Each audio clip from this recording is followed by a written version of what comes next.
উফ, আর পাচ্ছি না। ওই গাছের তলায় দাঁড়িয়ে একটু শ্বাস নিই। প্রথম দিনের এক্সপিরিয়েন্স যে এমন হবে ভাবিনি। কিশোরবাবু তো বললেন রূপনারায়ণ গ্রামে তার বাড়ি, কিন্তু এই গ্রামটা কোন দিকে? এখানে তো কোনো সাইনবোর্ডও নেই। কি রে বেটা তরুণ, এদিকে কোথায়? আকর্ষণীয় ডাকে চমকে উঠি। এরম ডাকে তো আমায় একজনই ডাকতো। পিছন ফিরে তাকিয়ে দেখি, এ কি, সামন্ত যে! তুই এখানে কি করছিস? ও আমার ছোটবেলাকার বন্ধু সামন্ত। অনেকদিন হয়ে গেছে আমাদের যোগাযোগ নেই। সে স্কুল থেকে চিনি, কিন্তু ও এখানে এখানে কি করছে? যাই হোক, আমায় মনে রেখেছিস এটাই যথেষ্ট। নয়তো গত 5-7 বছর থেকে আমাদের যোগাযোগ নেই। আমার তো মনে হচ্ছিল তুই আমায় ভুলেই গেছিস, দেখলেও চিনতে পারবি না। ওই দেখ, তোকে আমি ভুলে যাব, এ কথা ভাবতে পারলি তুই? না না সামন্ত, তোর মুখে ও কথা মানায় না। তুই আমার ছোটবেলাকার বন্ধু, কি করে ভুলে যাই বল? ও অবশ্য ভুল কিছু বলেনি। আচমকা দেখে সত্যিই আমি। যাই হোক, এখন আর চিনতে ভুল নেই। হ্যাঁ হ্যাঁ, আরো বল বানিয়ে। দেখলাম তো কিছুক্ষণ ভেবে আমার ডাকে সাড়া দিলি। সে যাই হোক, তুই এদিকে কোনো কাজে এসেছিস বুঝি? ওকে কি বলবো আমি কি কারণে এসেছি, নাকি আমি নিজেই খুঁজবো? কি রে, এভাবে চিন্তায় কেন পড়ে গেলি? কোনো সমস্যা? উম, হ্যাঁ, না মানে আমি এক চিঠি নিয়ে এসেছি এখানে একজনকে দেব বলে। কিন্তু দেখ না, ওনার বাড়িটা কোথায় ঠিক খুঁজে পাচ্ছি না। ও, এই ব্যাপার! আমায় আগে বলিসনি কেন? দেখি ঠিকানাটা। ঠিকানা দেখবি? মানে তুই জানিস ওনার বাড়িটা কোথায়? কিন্তু তুই জানবি কি করে? উফ, সেই ছোটবেলাকার অভ্যেসটা তোর যায়নি তাই না? শুধু প্রশ্নের উপর প্রশ্ন। বিয়েতে তো আসিসনি, বিয়ে কোথায় হয়েছে তাও জানবার প্রয়োজন বোধ করিসনি। সামনে গেলে যে গ্রামটা পাবে, ওটা আমার শ্বশুরবাড়ি গ্রাম।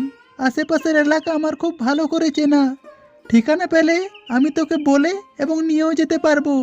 স্বস্তি এলো মনে এই কথা শুনে। যাই হোক, এবার অন্তত খুঁজতে হবে না।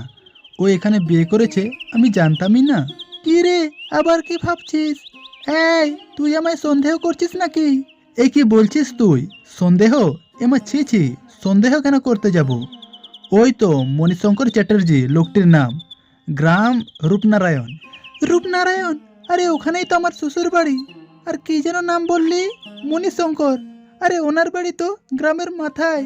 ঢুকতেই যে বাড়িটা প্রথমে আছে, ওটাই ওনার বাড়ি। সামন্ত যে ওনার বাড়ি চিনে তা নিয়ে কোনো সন্দেহ নেই। বাড়ি পৌঁছেই সবার আগে ওনাকে ওনার চিঠিটা দিয়ে আমার কাজ সম্পন্ন করব। তারপর যদি বলে তাহলে সামন্তর সাথে গিয়ে একটু জল মিষ্টি খেয়ে আসবো। গল্প করে করে কখন যে গ্রামের মাথায় পৌঁছে যায় বুঝতে পারি না। মেঘলা রোদ্দুরে প্রকৃতির ছোঁয়ায় পুরো নিষ্প্রাণ জায়গাটা মায়াবী করে তুলছে। এই যে, আর এগোতে হবে না, মণিশঙ্কর বাবুর বাড়ি এটাই। ও, এটা? ঠিক আছে। সে তোর যা কাজ আছে সেরে নে, আমার তাড়া আছে, বেরোতে হবে। তবে হ্যাঁ, যাওয়ার পথে বাড়ি হয়ে যাস। অনেক দিন গল্প করিনি, কি করছিস না করছিস কিছুই তো জানা হলো না। বলেও চলে গেল। সামন্ত যে খুব একটা জেদি মানুষ না তা আমার চেয়ে ভালো কেউ জানে না। বলেছে মানে দেখা করতেই হবে। সে যাই হোক, কাজটা সেরে ফেলি। আমি সামনে সদরের দরজার দিকে এগিয়ে গেলাম। কলিং বেল টিপে ওনার আসার অপেক্ষা করি। হ্যাঁ বলুন, কাকে চাই? আপনি মনি? এ কি, তুই তুই এখানে কি করছিস? হঠাৎ ওকে এভাবে দেখবো কল্পনাও করিনি। ও তো ও তো গত 3 বছর আগে। না না, এই হতে পারে না, কিছুতেই হতে পারে না। আমি আর এক মুহূর্ত ওখানে দাঁড়াই না, সজ্জা ছুটে চলে যায়। সব কেমন গুলিয়ে যাচ্ছে। আমি কাকে দেখলি? কি করে সম্ভব? গত 3 বছর আগে আমি দাঁড়িয়ে থেকে ওর শেষ কাজ করেছি, নিজের হাতে পিণ্ডদান করেছি। তাহলেও ও এখানে? প্রশ্নের ঝড় সৃষ্টি হয় মনে। কিছুতেই দুয়ে দুয়ে চার করতে পারছি না। ঠিক এরম জায়গায়, এরম অরণ্যের মধ্যেই ওর অধ্যায় শেষ হয়। কিন্তু কিন্তু আজ যে ওকে সচক্ষে দেখলাম, কি করে অবিশ্বাস করি? তাহলে কি ও ও সেদিন রাত্রে মারা যায়নি? সে রাত্রে ওকে চিবিয়ে খায়নি?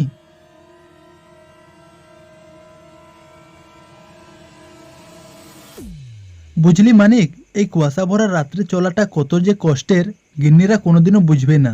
যা বলেছিস, আমার তো মাঝে মাঝে মনে হয় বুঝে ঠিকই, সব বুঝেও না বুঝার ভান করে। আচ্ছা মানিক, এভাবে আর কতদিন চলবে বলতো?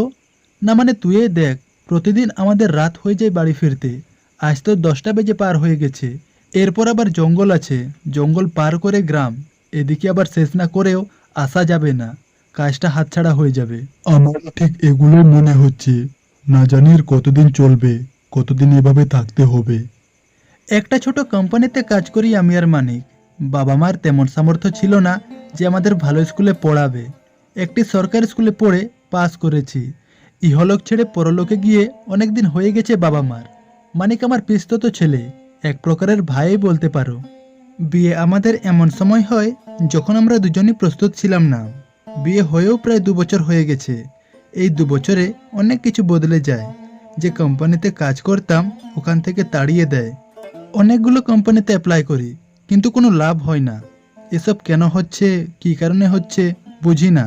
তবে গত 2 বছর ধরে সব যে খালি খারাপই হচ্ছে এটা খুব ভালো করে বুঝতে পেরেছি। বর্তমানে যে কোম্পানিতে কাজ করি জয়েন করে 10 দিন হয়েছে। এই কোম্পানির নিয়মকানুন বাকিদের তুলনায় অনেকটা আলাদা। নিয়মের মধ্যে এক নিয়ম হলো, যদি না কাজ সেরে বাড়ি ফেরো সেদিন তুমি আসনি, এটা মান্যতা করে সেদিনের হাজিরি দেবে না। তাই কাজ না শেষ করে বাড়ি ফেরা অসম্ভব। আমরা তো নতুন, সবই জয়েন করেছি, তাই কম কাজ করলেও অনেক বেশি লাগে। আর এর জন্য প্রতিদিন এভাবে 10টা 11টা বেজে পার হয়ে যায়।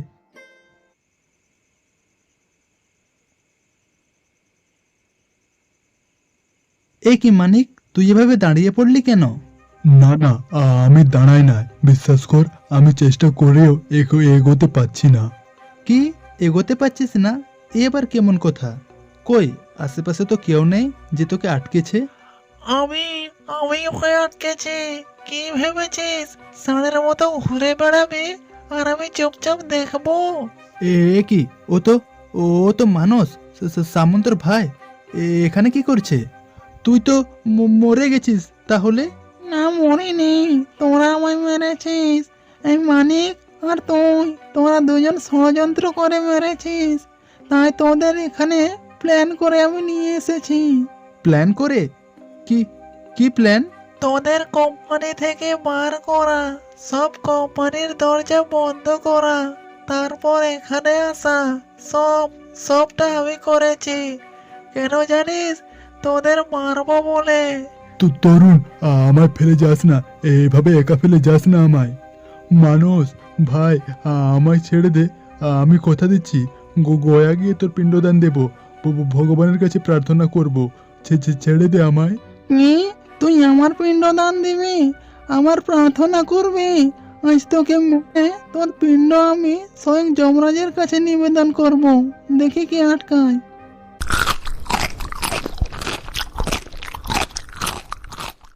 এরম ঘটনার পরেও কেউ বেঁচে থাকবে বিশ্বাস হচ্ছে না। এখন আমি কি করি? ফিরে যাব নাকি সামন্তর বাড়ি যাব? শেষ পর্যন্ত সামন্তর বাড়ি যাওয়ারই সিদ্ধান্ত নিলাম। এই তো তরুণ, আমি আসলে তোর কাছেই যাচ্ছিলাম, তোকে ডাকতে। খুব ভালো হলো রাস্তার মধ্যে দেখা হয়ে এর সাথে। এখানে আলোচনা করলেও হবে, আশেপাশে কেউ নেই। এই শোন না, তোর সাথে আমার একটা জরুরি কথা আছে। হ্যাঁ বল, কি কথা? দেখ, কিছু মনে করিস না। তোর ভাই মানস, ওর আত্মা কি শান্তি পেয়েছে? মানে তোদের কোনোদিনও দেখা দেয় না? না, দেয় না। আমরা তো ওর শেষ কাজ ভালোভাবে করেছি, ওর আত্মা শান্তিও পেয়েছে। ওসব ছাড় তো, আমার জরুরি কথাটা শোন। তুই যে ঘরটির কথা বললি না, যেখানে তুই কি সব দিতে এসেছিলি, ওখানে আসলে কেউ থাকে না। ঠাকুমার মুখে শুনলাম ওখানে তোর নামকে কেউ জপ করতে থাকে, মানে তুই নয়, তোর নামের। আর শুধু আমি না, গ্রামের কেউই ওখানে ঢুকতে পারে না।